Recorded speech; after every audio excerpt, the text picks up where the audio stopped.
자기의 전 재산을 팔아갖고 한 천국 밭을 샀다는 얘기가 있죠.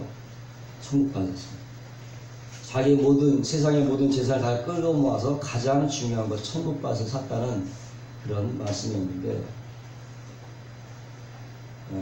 저번 시간에도 제가 말씀을 드렸지만 육적인 일과 영적인 일은 확연히 구분이 됩니다. 세상적인 일과 하나님의 일은 완전히 구분이 됩니다. 아마 세상적으로 상당히 즐겁고 기쁜 일을 할지라도 그것이 영적으로 충족이 되지 않습니다. 사람은요, 영적인 것에 만족해야 때만 진정이 만족이 있어요. 아무리 맛있는 거 먹고 다니고 편한데 침대에서 잠을 잔다 할지라도 만족하지 않습니다. 편하긴 하겠지만 그것이 만족을 줄 수 없어요. 오로지 우리의 만족은 하나님께로부터 옵니다. 진정한 영적인 데서 와요.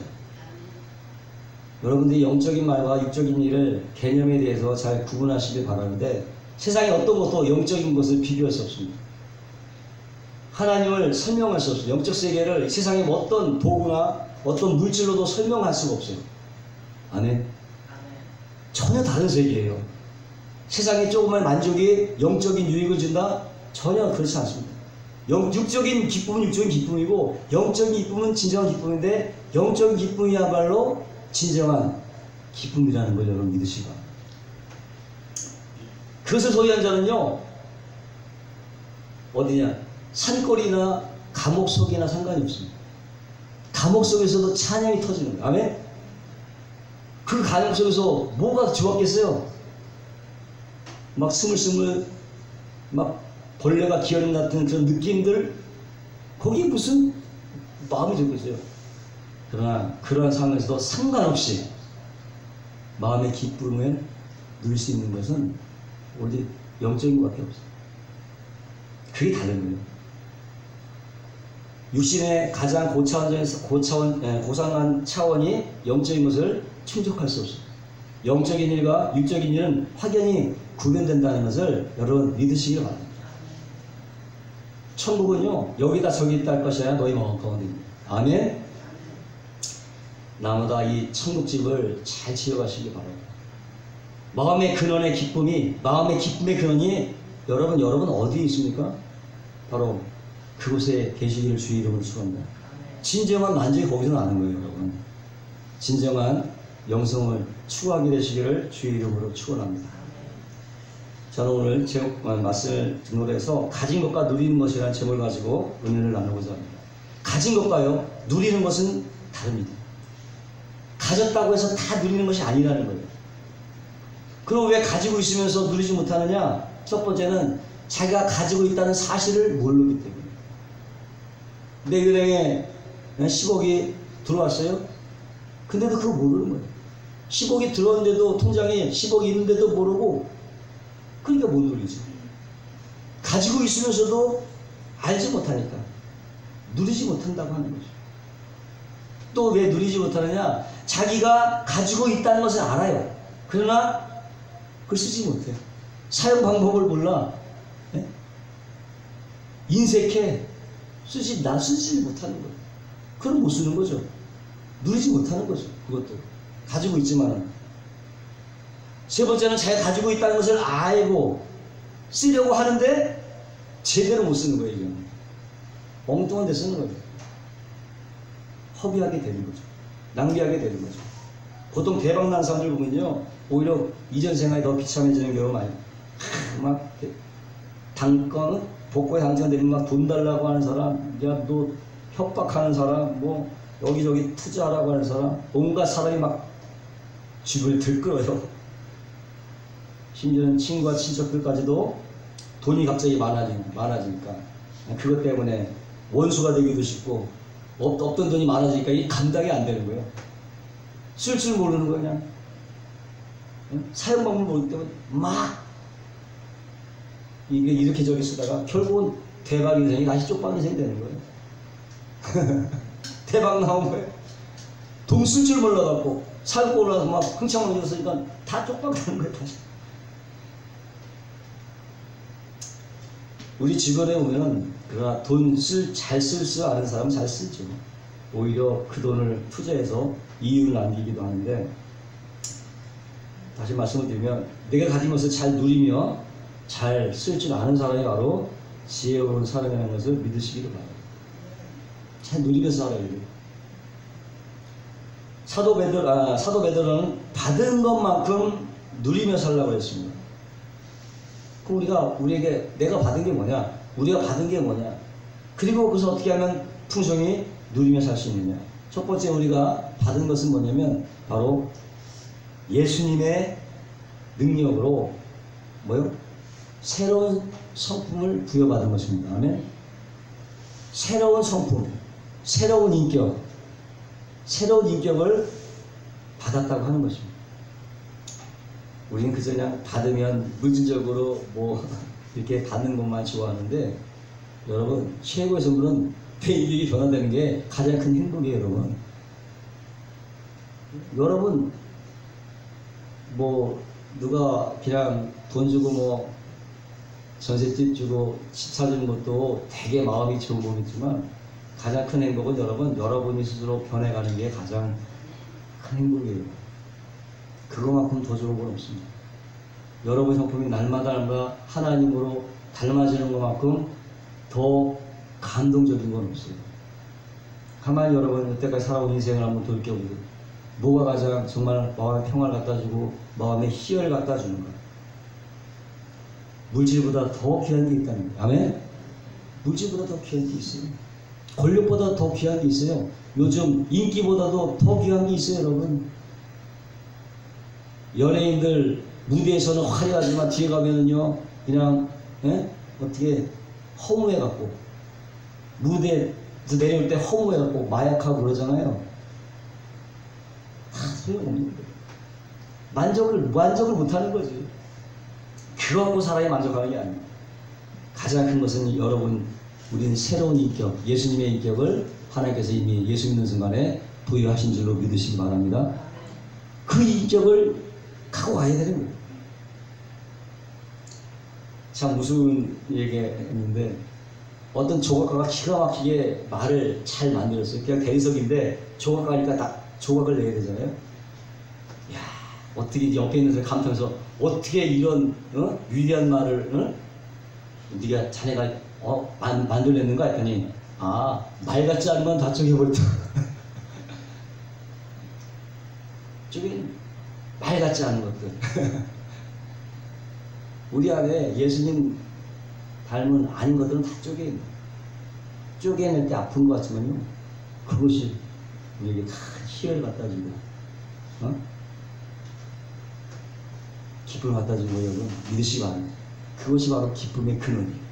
내가 예수님의 성품으로 나타나지는 것, 그게 가장 큰 행복이라는 것을 여러분 믿으시기를 주의 이름으로 축원합니다. 우리 하나님께서 그 일만 하시는 거예요. 사실상 우리 인격을 변화시키는 일만 하시는 거예요. 우리 인격이 변화되면요 사람들이 따라와요. 내가 하나님처럼 되고 내가 예수님처럼 살면요 주위 사람들이 모여들어. 왕따를 왜 당해? 왕따 안 당해. 가만히 있어도 누가 알아주지 않아도 그냥 인격이 딱 되면요 사람들이 몰려와. 그리고 막 세워줘.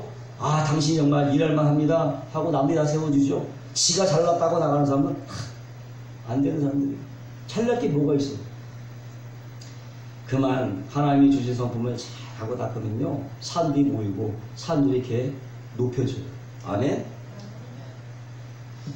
행복의 근원이 바로 내 자신이 변화되는 겁니다. 하나님이 그 인격을 이미 우리에게 주셨다는 것을 믿으시기를 바랍니다.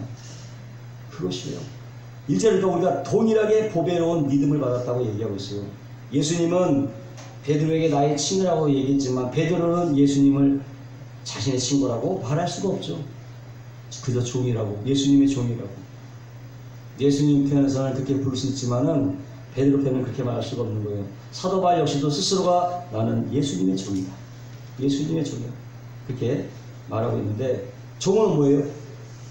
종에게는 주인이 있어요. 주인이 있기 때문에, 주인이 있던 뭐예요? 충성을 바쳐야 될 대상이 있는 거예요. 충성의 대상이 있는 거예요. 충성하는 하는 일이 있는 거예요. 그럼에도 베드로는 영원히 예수님의 종으로 살아도 행복하다고 고백을 하고 있는 것입니다. 우리 역시도 마찬가지죠. 주님의 나라를 위해서 이렇게 쓰임받고 일할 수 있다는 것만으로 사실 감사할 뿐이죠. 아멘?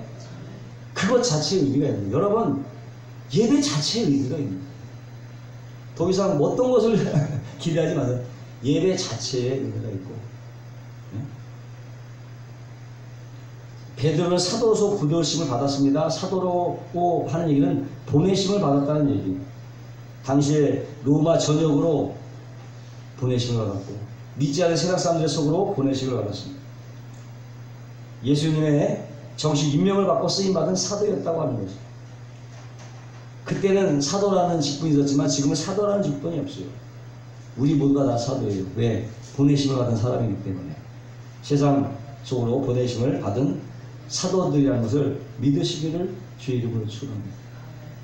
그래서요, 우리 안에서, 우리 삶 속에서 예수님이 드러나줘야 되는 거예요.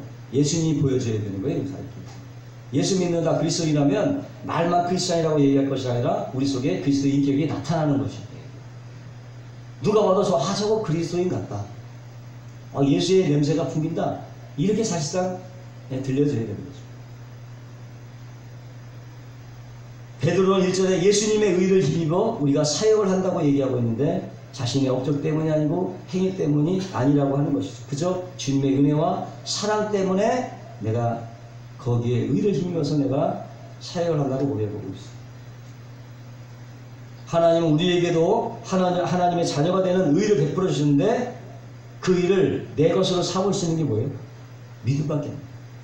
그 의를 내 것으로 삼는 것은 믿음밖에 없어요. 그래서 그 믿음을 보배로운 믿음이라고 해요. 보배로운 믿음. 정말로 우리가 다시 말씀드리면 정말 죄의 정에서 예수님의 정으로, 죄인에서 의인으로 변화되는 직접적인 수단은 예수님의 의 때문인데, 직접적인 수단은 예수님의 의이고 간접적인 수단은 인간의 미담입니다. 수단이 믿음, 간접적인 수단으로 믿음. 인간에 대해서 믿음이 있어야 돼요. 자, 뭐 영어 시간 아니지만 영어로 직접적인 수단을 쓰는 바이를 쓰고요. 간접적인 수단은 스로우를 써요. 통하여 믿음을 통해서 모세의 하나님의 그레이스, 직접적인 원은 하나님의 은혜가 직접적인 원인이고 바이, 그레이스, 스로우, 페이스, 믿음을 통해 간접적인 수단이에요. 먼저 하나님의 은혜가 없이는 믿음이 존재하지 않는 거죠. 하나님의 은혜가 있고 나서 믿음이 오는 거죠. 은혜가 없는데 믿음이 있을 리가 없는 거예요. 은혜가 천재로 돼서 믿어줄 때에 우리에게 하나님의 생명과 은혜가 넘쳐나게 된다는 걸 믿으시기를 주의 이름으로 축원합니다. 그 보배로운 믿음, 그 안에 뭐가 있느냐? 생명과 경건에 속한 모든 것이라고. 생명과 경건에 속한 모든 것이 그 믿음 안에 있다. 그렇게 성경은 말씀하고 있는데 3절에 보니까 우리는요 본질이 다른 생명과 성품을 받았다고 하는 것입니다. 3절에 보니까 그의 신기한 능력으로 생명과 경건에 속한 모든 것을 우리에게 주셨습니다. 생명과 경건에 속한 모든 것을 우리에게 이미 주셨다. 자녀들은 보통 부모의 얼굴이나 형태나 성격을 닮죠. 누가 닮으라고 하지 않아도 닮습니다. 왜? 아빠, 엄마가 낳은 생명이기 때문에 닮을 수밖에 없고, 엄마를 닮을 수밖에 없고, 아빠를 닮을 수밖에 없고. 우리도 하나님 아버지의 생명을 예수를 통해서 받았기 때문에 하늘로부터 받은 새로운 생명인 줄 믿습니다. 올해 새로운 생명이 있으니 누굴 닮았습니까? 하나님을 닮았죠. 그래서 우리도 하나님을 닮게 되어 있는 거예요. 문제는 그것을 인식적으로 그것을 적극적으로 닮아가려고 하느냐 아니면 그냥 방치했다가 하느냐, 중요한 거죠. 오늘 3절에 말하는 생명이라고 하는 것은 육체의 생명이 아닙니다. 육체의 생명은 영원한 나라를 유업으로 받을 수가 없는 거예요. 육체의 생명은 절대로, 육체는요, 육체요, 영은 영인 것이죠. 예? 육체는 암만 신령해도 썼고, 영한데 신령하다는 말은, 육체에 대해 신령한 말은 쓰지 않죠. 육체에다가 신령한 육체가, 이거는 어불성설인 거예요. 말에 맞지 않는 어법인 것입니다. 육체란 말은 뭐 신령한 게 없어요. 육체는 육체일 뿐이지. 그 육체는 썩고 늙어지고 죽어가는 거예요. 때문에 부모가 준 생명이 아닌 다른 생명, 그 영원한 생명이라고 하죠. 영생이라고. 그것이 내 안에 영원히 있어야 영원히 사는데 바로 그 생명이 예수 그리스도의 신기한 능력으로 우리 안에 주어졌다는 것을 믿으시기를 주의 이름으로 축원합니다. 이게 신비예요. 내가 알지도 못할 때 이미 심어주셨어요. 그 생명을. 누가 복된 자냐? 그 생명을 발견하는 사람이 복된 사람. 그 생명을 받아들이고 그것을 누리는 사람이 더 복된 사람이에요. 아멘? 모두가 다 복된 사람이 되시기를 주의 이름으로 축원합니다. 예수님을 나의 주님으로 영접할 때에 이 순간은 사실 신비적인 순간. 예수님을 영접했다는 이 순간은요, 상당히 신비한 그런 일이죠. 어떤 사람은요, 그런 것을 경험할 때 아주 극적인 경험을 하죠. 막 진동이 나고 막 흥분이 되고 방언이 터지면서 자기가 거듭났다는 것을 알게. 그런가 하면 또 그렇지 않은 사람도 서서히 시간이 지나가면서 깨달음이 와. 요동치 않는 깨달음이 오는. 그렇게 하는 사람도 있고. 생명이 태어나면 어떻게 자라가게 돼 있죠. 자라면서 어떻게 해요? 엄마 보고 흉내를 내고 말과 표정과 얼굴을 모방하게 되는 거죠. 다행히 자식들은 부모의 성품과 행동을 닮아갑니다. 타고나기도 하는 거지만 또 닮아가기도 하는 거예요. 우리 모두는 하나님으로 인해 존재하는 사람인 거 여러분 믿으시길 바랍니다. 그래서 우리 안에 욕망 중에 하나는요, 어찌하든 간에 하나님께 나가려고 하는, 하나님과 닮으려고 하는 기본적인 욕구가 있습니다. 없는 것 같지만 찾아보세요. 안 찾아볼 게 없지. 찾아오면, 있나 없나 찾아오면 다 그런 게 있습니다. 그런 걸 안 찾고 다른 걸 대신 찾으니까 없는 것 같죠. 그걸 들춰보면요, 그런 욕구를 들춰보면 그 속에 보면 하나님 닮는 욕구가 있어요. 하나님. 여러분 다 하나님을 닮아가시고 하나님을 여러분의 삶 가운데에 나타내시기를 주님의 이름으로 축원합니다. 그것이 우리의 의무예요. 그것이 우리의 의무예요. 예수 믿는 사람의 증거. 그래서 그걸 증인이라고 하는 거죠. 그런 사람이 증인이라고 할 수 있는 거예요. 증인은요, 목격자여야 되거든요. 그 사건을 본 사람인데, 사실상 한마디로 해서 우리 예수의 증인은 이 땅에 한 사람도 없죠. 예수 직접 본 사람이 어디 있어요? 본 사람 없다고요. 근데 우리가 증인된 삶을 살려면 우리 속에서 예수님을 드러내 보여줘야 돼요. 아멘? 그게 우리의 일부예요. 이렇게 거듭난 그리스도들은 하나님 아버지의 성품과 행동을 닮아가게 되죠. 우리 안에 왜? 위로부터의 생명이 있기 때문에. 왜 우리가 기도 안 하면 답답하고 막 그래요? 예배 못 드리고 왜 답답하고 그럽니까? 예수의 생명이 우리 안에 있기 때문에. 아멘? 맛을 본 자만이 맛을 아는 거죠. 맛을 본 자만이 맛을 아는 거죠. 제일 지옥은 뚱뚱한 사람들한테 가장 큰 형벌이 뭐죠? 너 새끼 안 먹어. 뚱뚱한 사람 너 그게 아니라 형벌이래요. 아직 이해를 못하셨네. 뚱뚱한 사람들은요, 제일 큰 형벌이 새끼만 먹는 게 큰 형벌이야. 제발 그렇게 하지 말라고. 10끼, 11끼는 먹어야 되니까. 새끼 먹으면 안 돼. 근데 그리스도의 가장 큰 형벌은 뭔지 아세요? 너 기도하지 마. 여러분, 이게 큰 형벌이 돼야 되는 거예요. 너 예배 드리지 마. 아멘? 그렇게 돼야 되는 거예요.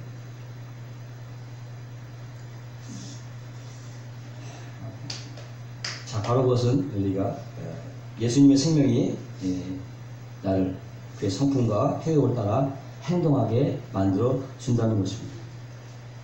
또 같은 내용이 4절에 나와 있는데요, 신성한 성품에 참여하는 자라고 얘기했습니다.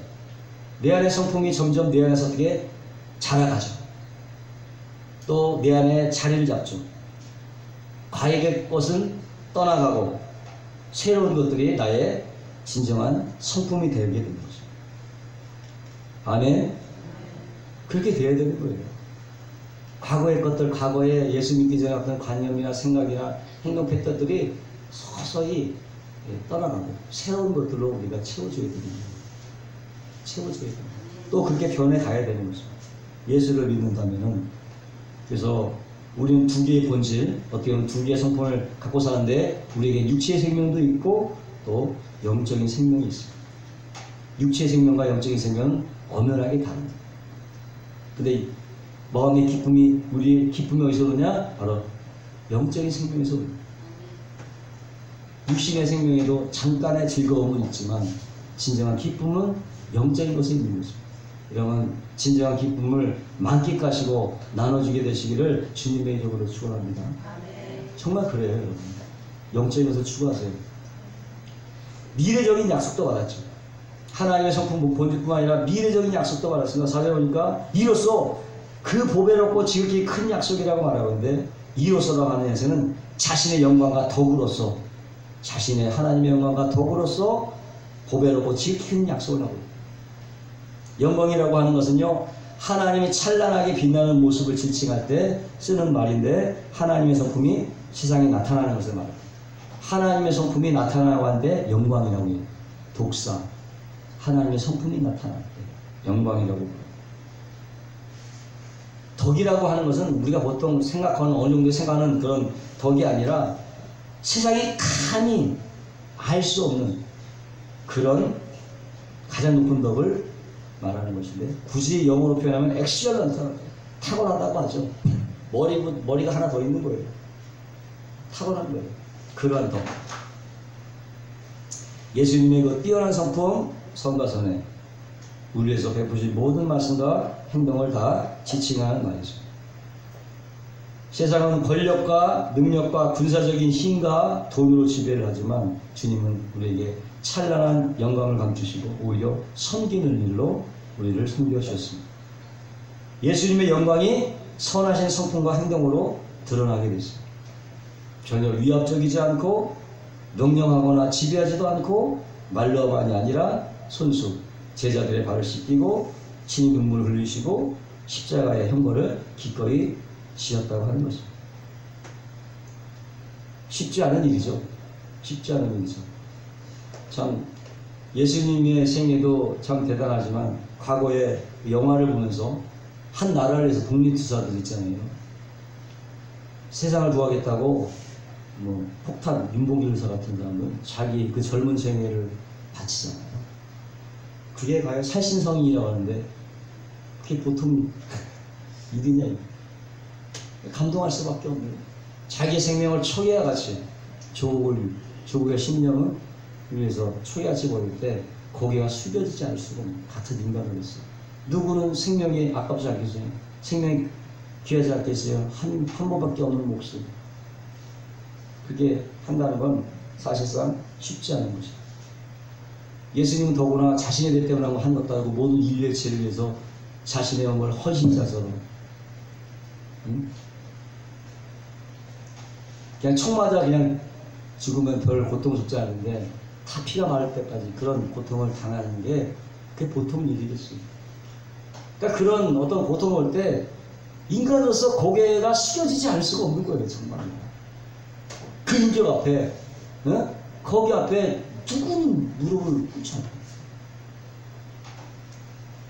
예전에 김한길 그 씨가 나와갖고 옛날에 했던 게 대화가 하는데,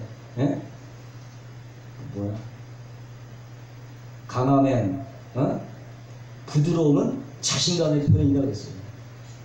자신감의 표현. 뭐 강하게 보이는 사람이 정말 강한 게 아니고 부드러운 게 그게 강한, 진정한 감이라고. 그래서 진정한 권력자는 권력을 휘둘러서 잡아가는 사람보다는요, 모든 사람이 발 앞에 권력을 휘둘르지 않아도 뭐로 고개를 숙이잖아요.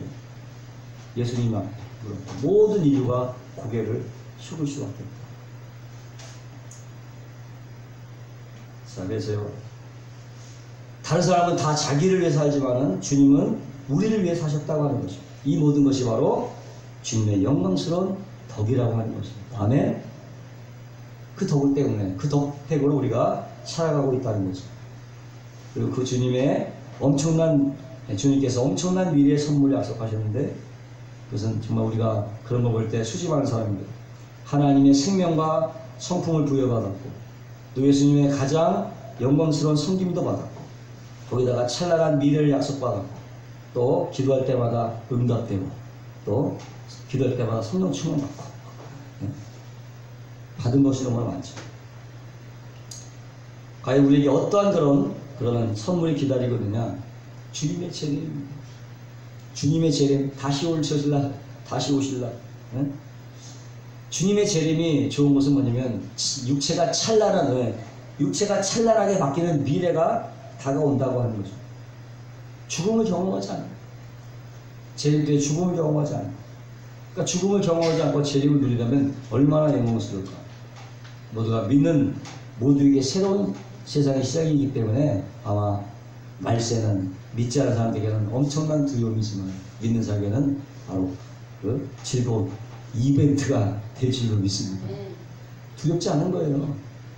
정말 예수 믿는 사람은 죽음이 두렵지 않습니다.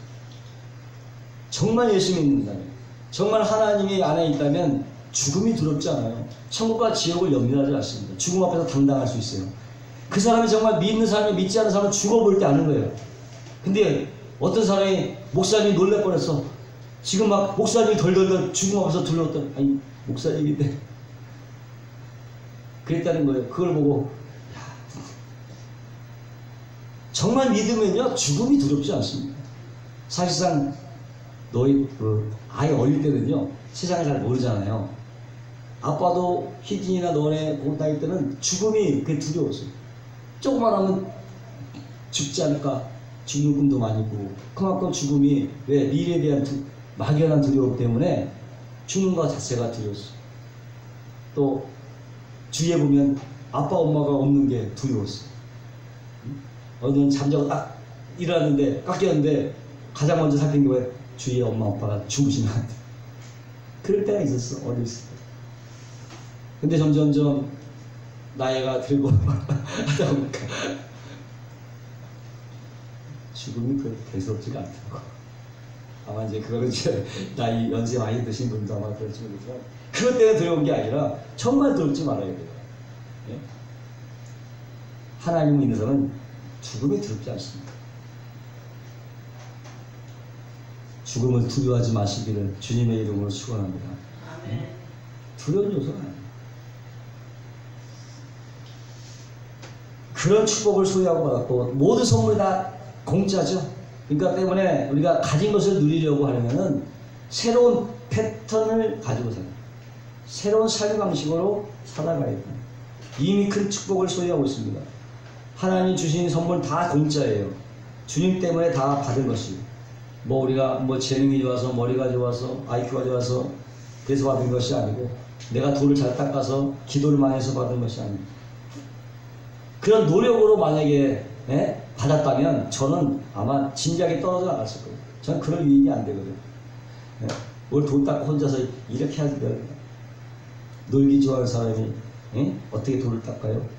덤벙덤벙 잘 잊어버린 사람이 어떻게 실수를 하지 않습니까? 그런 거 갖고 되는 게 아니에요. 자신의 노력은 하나도 자신의 공로와 무관하게 예수를 믿는 순간 이미 다 주셨다는 것을 믿으시기를 주의 이름으로 축원합니다. 우리가 하나님을 위해서 뭘 한다고 하지만 여러분 우리가 하나님 위해서 하는 건 아무것도 없습니다. 심지어는 솔로몬이 성전을 졌어도 너가 무엇을 위해서 얼마나 13년 동안 졌어요. 7년 동안 그 왕궁을 졌는데 하나님께서 흡족하신다기보다도 너가 나를 위해서 무슨 왕궁을 짓겠느냐고 그래. 인간이 하나님 앞에 뭘 한다는 것 자체가 여러분 교만이죠. 하나님 앞에 인간이 뭘 할 수 있겠어요? 아무것도 할 수 있는 게 뭐 내세울 게 있어요. 하나님과 전도 많이 했는데요. 많이 했구나. 그런 거 갖고 되는 게 아니에요. 우리가 하나님에서 하는 거 없습니다. 그냥 우리는 하나님께서 받은 걸로 그냥 누리고, 아멘. 감사하고 누리고 사는 그뿐이에요, 여러분. 부모가 자식이 뭐 해주면 좋긴 하겠지만은 자기가 갖고 있는 거 누리는 게 더 기쁘지 않겠어요?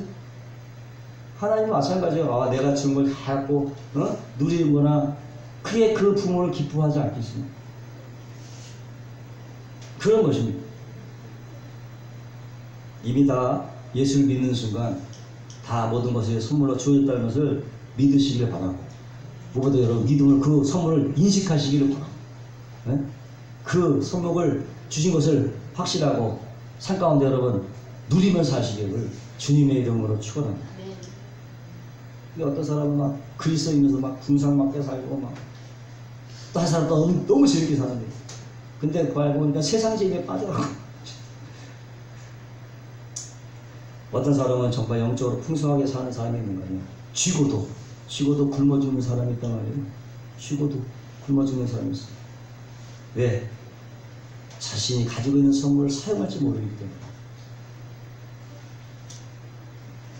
집안에 냉장고에 음식이 가득 차도요 열지 못하면 못 죽는 것입니다.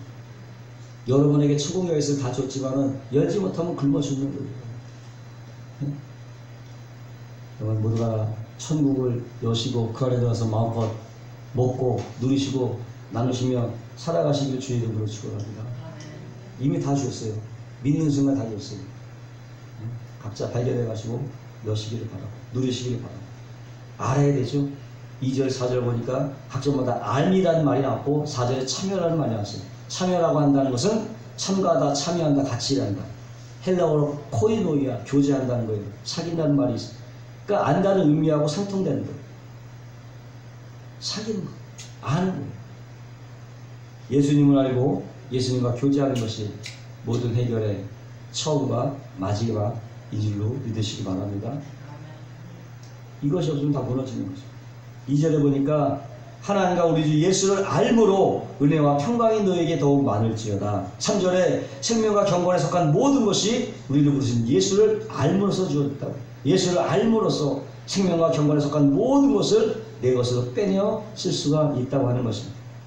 다시 말씀을 드리면 주신 분의 생각과 원리대로 해야 잘 쓸 수 있지 않을까요? 답은 나오죠. 답은 나왔습니다. 바로 어떻게 예수님이 모든 해결책이 해결의 핵심이 된다는 것을 믿으시기를 바랍니다.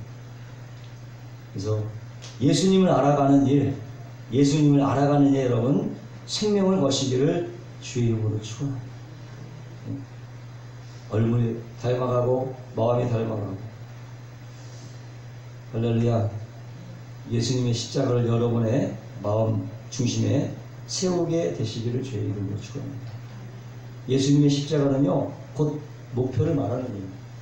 예수님의 완성을 말하는 것입니다.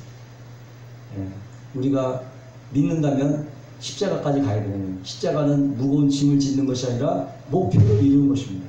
목표를 이루는 것이 십자가예요. 책임을 지는 것을 십자가라고 하는 것입니다. 배운 것의 책임을 어떻게 해요?